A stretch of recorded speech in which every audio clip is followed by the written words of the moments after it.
Crazy River, c'est un projet européen qui est financé par le programme européen Interreg Europe du Nord-Ouest.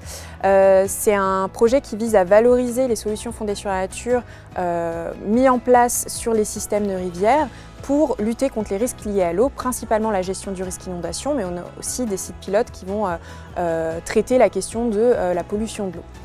Dans ce programme Crazy River, on a 3 axes de travail. Le premier axe de travail, c'est donc la mise en place de sites pilotes dans les différents pays partenaires. Donc en tout, on est 11 partenaires répartis dans 5 pays différents que sont les Pays-Bas, la Belgique, l'Allemagne, l'Irlande et la France.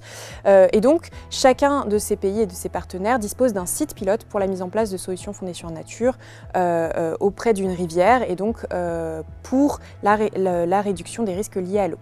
Le deuxième axe de travail, c'est créer des outils de formation, de sensibilisation et d'accompagnement pour les différents acteurs du territoire, que ce soit à l'échelle décisionnelle, mais également les acteurs professionnels, les acteurs scientifiques, etc.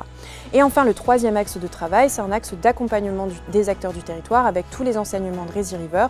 C'est comment mettre en place des politiques ou des outils qui nous permettent de favoriser l'intégration des solutions fondées sur la nature dans l'aménagement du territoire.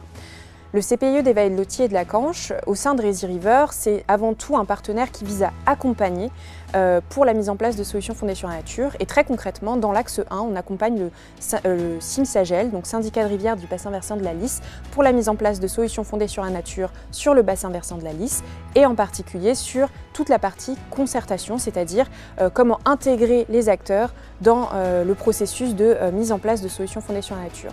Alors cette concertation se décline en plusieurs objectifs que sont l'implication des acteurs, l'accompagnement et la montée en compétences, la transmission des savoirs et la réplicabilité et enfin la sensibilisation du grand public.